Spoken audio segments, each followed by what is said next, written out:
అప్పటికే చాలా సేపటి నుండి గదిలో ఎదురు చూస్తూ ఉన్నాను. గదిలోని అగరొత్తుల ధూపం మత్తెక్కించేలా ఉంది. మంచం మీద చల్లిన మల్లెలు, గులాబీలు రారమ్మని ఆహ్వానిస్తున్నట్టు ఉన్నాయి. మంచం మీదే కాకుండా గదంతా పూలతో డెకరేషన్ చేశారు. గది నిండా పెర్ఫ్యూమ్ స్మెల్లు మత్తుగా మనసులో అనేక కోరికల్ని రెచ్చగొడుతుంది. అయితే నా ప్రియసఖి ఇంకా గదిలోకి రాలేదు. ప్రియతో నా మ్యారేజీ అనుకోకుండా హడావుడిగా జరిగిపోయింది. మా ఆఫీసులో బాగా పరిచయం ఉన్నతను వాళ్ళ చుట్టాలమ్మాయి ఫోటో చూపించి అడిగాడు. ఆ ఫోటో చూసి ప్లాట్ అయిన నేను మా పేరెంట్స్ను తీసుకుని పెళ్లి చూపులకు వెళ్ళాను. పెళ్లి చూపుల్లో అమ్మా నాన్న అడిగే ప్రశ్నలకు సమాధానం చెప్పకపోతే సిగ్గుగాబోలు అని సరిపెట్టుకున్నాను.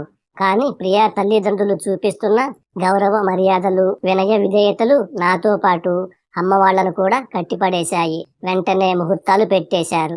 ఈ మధ్యకాలంలో ప్రియతో మాట్లాడాలని ఎంత ప్రయత్నించినా ఫోను ఎత్తలేదు. పెద్దవాళ్ల కట్టుబాట్లు అనుకున్నాను. ఇప్పుడు తనతో చాలా విషయాలు మాట్లాడాలి. ఇంతలో గుమ్మం దగ్గర గాజుల చప్పుడు. ఆత్రంగా అటు చూశాను. ఎదురుగా బంగారం రాసిపోసినట్టుగా మెరిసిపోతున్న నా ప్రియసఖి. ఆమె డోరు దగ్గరే ఆగిపోయింది. ఆమె చూపులు ఒకచోట స్థిరంగా లేవు. చారడేసి కళ్ళు, అందమైన పలువరస, చక్కటి పెదవి విరుపు, పాలమీగడలా మెరిసిపోతున్న శరీర సాయ, కాళ్లకు పారాణి, వేళ్లకు మెట్టెలు, మధురమైన శబ్దం చేస్తున్న మువ్వల పట్టీల సవ్వడి. ఎంతటి మనోవిగ్రహం ఉన్నవాడినైనా వ్రతభంగం చేసే అందం. ఆమె చేతి వంక చూశాను. చేతిలో పాల గ్లాసు లేదు, మెరిసిపోతున్న బంగారపు గాజులు తప్ప. చిన్నగా నవ్వుకున్నాను. మంచం మీద నుండి లేచి ఆమె వైపు అడుగులు వేయబోతుంటే, ప్లీజ్ నా దగ్గరికి రావద్దు అంది. ఆమె గొంతులో నుంచి వచ్చిన కరుకుదనపు మాటలకు తుళ్ళిపడ్డాను. ప్రియా అంటూ ప్రేమగా పిలిచాను. నా పూర్తి పేరు ప్రియదర్శిని, ప్రియా అని పిలవవద్దు కోపంగా అంది. అందమైన ముఖం మరింత ఎర్రబడింది. ఆమె మాటలతో నాకు పరిస్థితి మొత్తం పూర్తిగా అర్థమైంది. ఆమె పురుషద్వేష లేక భగ్న ప్రేమికురాలా? క్లారిటీ రాలేదు నాకు. నా మొదటి రాత్రి ఇంత ఘోరంగా ఉంటుందని నేనెప్పుడూ ఊహించలేదు. ఇన్నాళ్లకు ఇటువంటి సౌందర్యవతి నా భార్యగా జీవితంలోకి అడుగు పెట్టిందన్న సంతోషం క్షణంలో ఆవిరైపోయింది. నా ముఖం చిన్నబోయింది. అది వెంటనే తను గ్రహించినట్టు, మీకు అంతే కావాలి, హాయిగా స్వేచ్ఛగా పావురంలా ఉన్న నన్ను పెళ్లి అనే పంజరంలో బంధించారు. గదిలోకి అడుగు పెట్టగానే మీ ఒళ్ళు వాలిపోయి మీ కోరికలు తీరుస్తాను అనుకున్నారా? ఎట్టి పరిస్థితుల్లోనూ నేను మీకు లొంగను అంది. నాకు పూర్తి క్లారిటీ వచ్చింది. తను భగ్న ప్రేమికురాలు కాదు, పురుషద్వేషి. చాలా జాగ్రత్తగా హ్యాండిల్ చేయాలి అనుకున్నాను. నీ భావాలు నేను ఏకీభవిస్తాను, కానీ అందరినీ ఒకేలా చూడకూడదు. సరేలే, ఎంతసేపు అలా నిల్చొని ఉంటావు, వచ్చి కూర్చో అన్నాను. ఇప్పుడు కూర్చోమంటారు, తర్వాత మెల్లగా నా మీద చెయ్యి వేస్తారు, తర్వాత పక్క మీదకు లాగేసి నా ప్రమేయం లేకుండా నా శరీరాన్ని అనుభవిస్తారు. ఎట్టి పరిస్థితుల్లోనూ నేను మీకు లొంగను అంది. నేను జంతువును కాదు, నువ్వు బెడ్ మీద కూర్చో అని ఆ గదిలో ఒక పక్కగా ఉన్న కుర్చీ లాక్కొని కూర్చొని నువ్వు నిశ్చింతగా పడుకోవచ్చు. నేను ఉదయం వరకు ఇదే కుర్చీలో కూర్చుంటాను అన్నా. నేను నమ్మను. ఏదో రాత్రి సమయంలో మీరు నా మీద పడితే అమ్మో ఊహు, నేను నిద్రపోను అంది. సరే, నేను గది బయట పడుకుంటా అంటూ దిండు దుప్పటి తీసుకుని డోరు వైపు నడవబోయాను. వద్దు వద్దు, మా వాళ్ళు మెల్కునే ఉంటారు, గదిలోనే ఉండండి అంది కంగారుగా. తర్వాత ఏం చెయ్యాలో నాకు తెలుసు. ప్రియా, నువ్వు చాలా అందంగా ఉన్నావు అన్నాను. ఆమెలోని ఆడతనం పులకించింది. నా కాంప్లిమెంటు ఆమె హృదయానికి సూటిగా తగిలింది. గుడ్ నైట్, నిశ్చింతగా పడుకో అంటూ దిండు నేల మీద వేసుకుని పడుకున్నాను. ఆమె మంచం మీద అటు తిరిగి పడుకుంది. మధ్యరాత్రిలో నన్ను ఎవరో బలవంతంగా ఆక్రమించుకున్నారు. వద్దు వద్దు అంటూనే అతన్ని గుర్తుపట్టాను. అతను నా భర్త. నేను విడిపించుకోవటానికి ప్రయత్నిస్తుంటే అతని పెదాలతో నా పెదాలను మూసేశాడు. నాకు ఊపిరి ఆడటం లేదు. మరింతగా తన వైపుకు అదుముకున్నాడు. అతనితో పెనుగులాడుతుంటే మరింతగా ఆక్రమించుకున్నాడు. మరికొద్ది క్షణాల్లో నేనేదైతే జరగకూడదు అనుకుంటున్నానో అదే జరగబోతుందని నాకు అర్థమైపోయింది. బలంగా మోకాళ్లతో అతన్ని ఈడ్చి తన్నాను. వెంటనే మెలకువ వచ్చింది. ఒళ్ళంతా చెమటతో తడిసిపోయి ఉంది. ఇదంతా కళ, అమ్మయ్యా అని తేలిగ్గా ఊపిరి పీల్చుకున్నాను. తన వైపు చూశాను. నేల మీద ప్రశాంతంగా నిద్రపోతున్నాడు. అతని మీద మొదటిసారిగా సానుభూతి కలిగింది.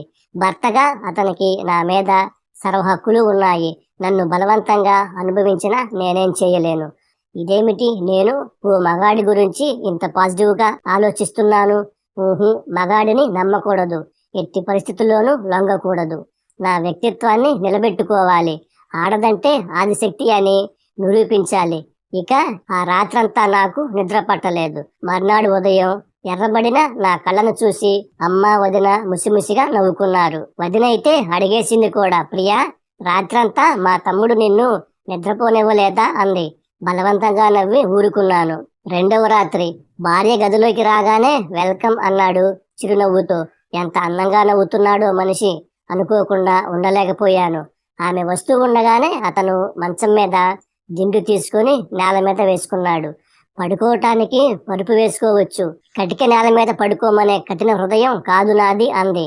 అతని పట్ల ఏదో తెలియని సానుభూతి. అమాయకంగా చూస్తున్న అతన్ని చూస్తుంటే జాలేసింది. ఎవరో ఇద్దరు మగాళ్ళు ఏదో చేశారని ఇంత మంచి భర్తని హింసించటం ఎందుకో ఆమెకు నచ్చలేదు. అతను పరుపు తీసుకోవటానికి మంచం వద్దకు వచ్చాడు. పరుపు ఎత్తటానికి వంగి లేవబోతుండగా సరిగ్గా అక్కడే నుంచున్న ఆమె ఎదభాగం అతని తలకు తగిలింది. మెత్తని ఆ స్పర్శ అతని నరాలన్నీ జివ్వుమనిపిస్తే ఆమెలో తెలియని పులకింత శరీరమంతా పాకింది. 6x6 పరుపును ఈజీగా ఎత్తి నేల మీద పడేశాడు. కళ్ళప్పగించి చూస్తుంది భర్త వంక. అయితే పరుపుతో పాటు ఆమె పైటి చెంగు కూడా తీసుకుపోతున్నట్టున్నాడు. అప్పుడు ఆమె కూడా గమనించలేదు. తరువాత నా చీర అంటూ పవిటను లాక్కుంది. భార్య వైపు చూశాడు. అంత అందాన్ని ఎదురుగా పెట్టుకుని అనుభవించలేని తన పరిస్థితికి జాలిపడ్డాడు. మంచం మీద పడుకున్నదే గాని ఆమెకు నిద్ర రావటం లేదు. రాత్రి వచ్చిన కలే మళ్ళీ గుర్తుకు వస్తుంది. నిజంగా తన భర్తే బలవంతం చేస్తున్నాడు అనుకుంది. నిజానికి అతను చాలా సౌమ్యుడు, సంస్కారవంతుడు. బయట వర్షం మొదలైంది. పెద్ద పెద్దగా ఉరుములు మెరుపులతో వాతావరణం ఒక్కసారిగా బీభత్సంగా మారిపోయింది. ఎక్కడో పిడుగుబడింది. కెవ్వున కేక వేస్తూ వెళ్ళి అతని పక్కన పడుకొని అతన్ని బల్లిలా అతుక్కుపోయింది. కార్తీక్ తుల్లిపడి లేచాడు. మళ్ళీ ఎక్కడో పిడుగు మరింత బలంగా అతన్ని అతుక్కుపోయింది. భయం లేదు, నేనున్నాగా అంటూ ఆమెను పొదవి పట్టుకున్నాడు. చల్లటి వాతావరణంలో వెచ్చటి అతని స్పర్శ ఆమెకు హాయిగా ఉంది. ఆమె పరిస్థితిని అవకాశం తీసుకుని తాను తొందరపడితే తర్వాత ఆమె దృష్టిలో చాలా హీనమైపోతాను. ఆమె దృష్టిలో ఉన్న స్వార్థపరులైన మగాళ్లకు తనకి తేడా లేకుండా పోతుంది. మగాళ్ళంతా ఇంతేనన్న అభిప్రాయం ఆమె ఇంకా జీవితంలో ఎప్పటికీ మర్చిపోదు అని ఆలోచిస్తున్నాడు అతను. వర్షం బీభత్సంగా పడుతుంది. ఆమె వైపు చూశాడు. ఆమె పరిస్థితిలో ఎలాంటి మార్పు లేదు. తను ఇంకా అతన్ని అతుక్కునే ఉంది. నిజానికి ఆమె అతని విశాలమైన ఛాతి మీద తలపెట్టి ఓరగా అతను చూస్తుంది. ప్రియదర్శిని అన్నాడు తీయనైన స్వరంతో. ఆమె గుండెల్లో కోటి వీణలు మోగాయి. ప్రియా అని పిలవండి చాలు అన్నదామె. ఆమెలో వచ్చిన మార్పు స్పష్టంగా తెలుస్తుంది. మీరింకా ఇక్కడ ఎన్నాళ్ళుంటారు అడిగింది. 2 రోజుల్లో వెళ్ళిపోవాలి అన్నాడు. ఓ వారం రోజులు సెలవు పెట్టకూడదు అంది. నేను ఉండి ఏం ప్రయోజనం ఇక్కడ అన్నాడు. నన్ను వదిలేసి వెళ్ళిపోతారా? ఇంత సన్నిహితంగా మీ గుండెల మీద పడుకున్న భార్యను ఏం చేయకుండా వదిలేస్తే నేనేం చెయ్యను? బొంగమూతి పెట్టి అంది ప్రియ. అంటే ఆశ్చర్యంగా అన్నాడు. ఆమె జవాబుగా కళ్ళార్పింది చిలిపిగా. కార్తీక్ ఎర్రటి ఆమె పెదాన్ని తన పెదాలతో బిగించాడు. ఆమె శరీరంలో విద్యుత్తు ప్రవహించి మరింత బలంగా అతన్ని వాటేసుకుంది. ఆమె ఏదో తెలియని మైకంతో తేలియాడుతుంది.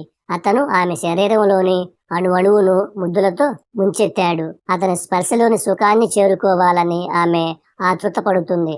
నిట్టూర్పులతో గదంతా వేడెక్కిపోయింది. మీరెంత మంచివారండి, మగవాళ్ళని తిట్టినా మీరు కోపడలేదు. ఈ పనిలో ఇంత ఆనందం ఉందని నాకు తెలియదు అంది. స్వర్గం వంచుల దాకా తీసుకుపోయాడామెను. నేను మీతో వచ్చేస్తాను, నన్ను మీతో తీసుకుపోండి అంది. ఆమె ముఖంలో సంతోషం స్పష్టంగా గమనించాడు కార్తీక్. అలాగే, ఇంకా 3 రోజుల తర్వాత ఆలోచిద్దాం అన్నాడు కార్తీక్ ముసిముసిగా నవ్వుతూ.